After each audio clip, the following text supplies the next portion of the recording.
তো বন্ধুরা দেখো আমাদের ঠাকুর কিন্তু মোটামুটি সব কমপ্লিট হয়ে গেছে, জল ব্রাশ মারাও কমপ্লিট হয়ে গেছে। এখন এই যে বর্ডার দিব চারদিক দিয়ে, সম্পূর্ণ জায়গায় বর্ডারটা।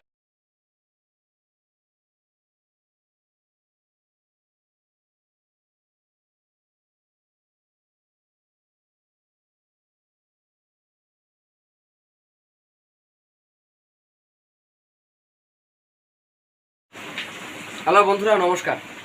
চলে এলাম সেই ভিডিওটার দ্বিতীয় পার্ট নিয়ে আজকে। তো দেখো আমাদের মোটামুটি কাজ কমপ্লিট হয়ে গেছে, মাটি মুটি সব চাপানো হয়ে গেছে, চুল টুল বানানো হয়ে গেছে।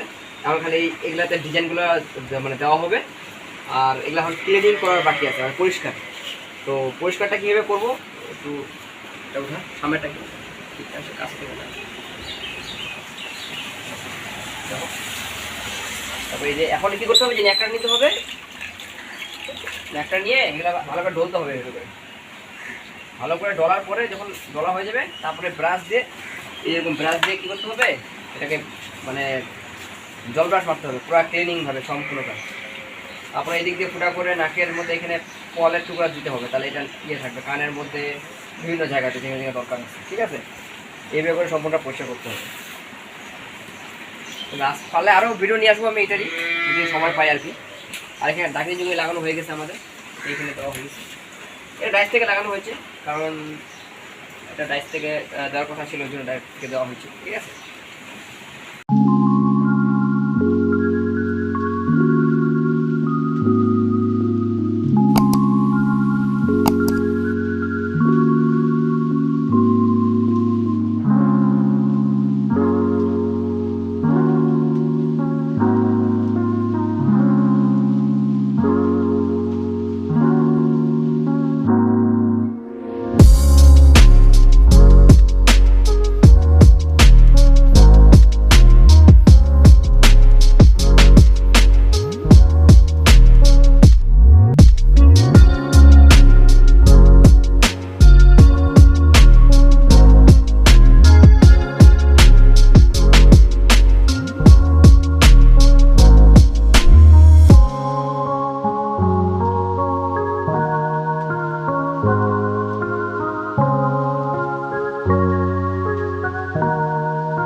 তো বন্ধুরা দেখো আমাদের ঠাকুর কিন্তু মোটামুটি কমপ্লিট হয়ে গেছে।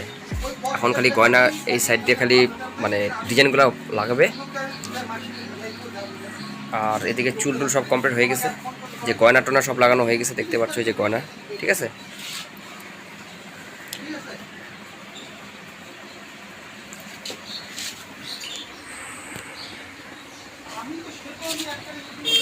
দেখো শিবের চুল টুলো সব কমপ্লিট হয়ে গেছে।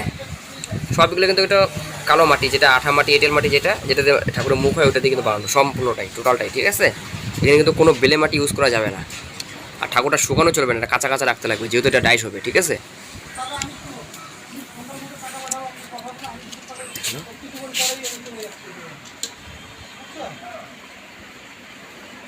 এই যে ডাকিনি চুকিনিগুলো হয়ে গেছে কমপ্লিট। এখন খালি জল ব্রাশ করার বাকি আছে, আর সাইডের কলকাগুলো বাকি আছে।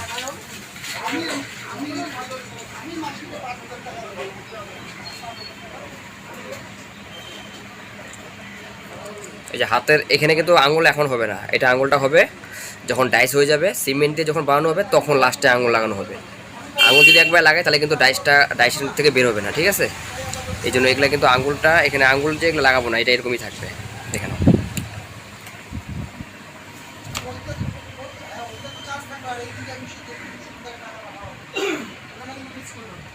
এখন এইটা কি ফিনিশিং করা বাকি আছে, এটা এখন ফিনিশিং করব। আর এই যে এখান থেকে গয়না লাগানো হয়েছে, এটা গয়নার ডাইস, ঠিক আছে? সব এগুলো আমাদেরই তৈরি করা, হাতের আমাদেরই তৈরি করা গয়না। আর এই যে এইগুলো লাগবে উপরে, যেখানে দেখালাম এই বস্তুগুলা সব তোলা হয়ে গেছে, শুকানো এখন শুকানো যাবে না, কারণ শুকালে তো হবে না, কাঁচাই রাখতে লাগবে। ওইটা এখন এখান দিয়ে লাগবে, সাইড দিয়ে লাগাইতে হবে। আর এইখানেও একটা ফুলের ডিজাইন হবে, ঠিক আছে?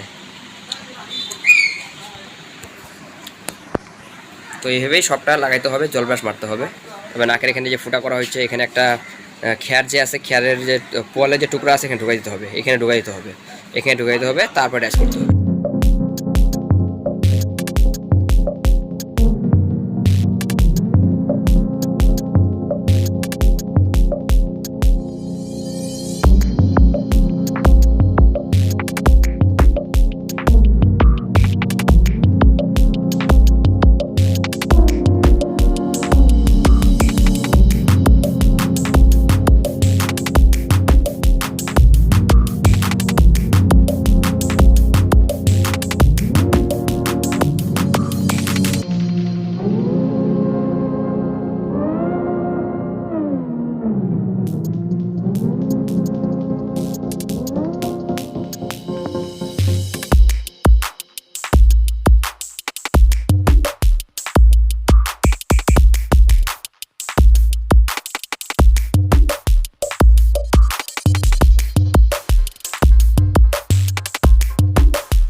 তো বন্ধুরা দেখো, আমাদের ঠাকুর কিন্তু মোটামুটি সব কমপ্লিট হয়ে গেছে, জল ব্রাশ মারাও কমপ্লিট হয়ে গেছে।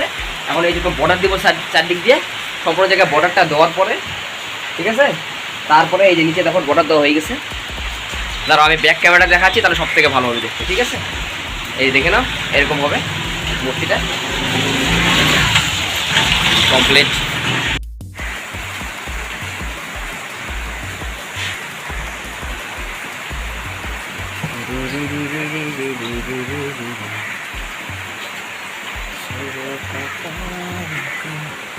এই যে এখানে এটা দেওয়ার মানে হচ্ছে তারা ডাইস করলে পরে এখানে ভিতরে যাবে না। আর এটা মানে কেউ নাকে যদি পরায় বা কেউ যদি কানের পরায়, যে দেওয়া আছে, ঠিক আছে? এই যে এগুলো এটা সব খেয়ারের টুকরা, পোয়াল যে আছে এগুলা।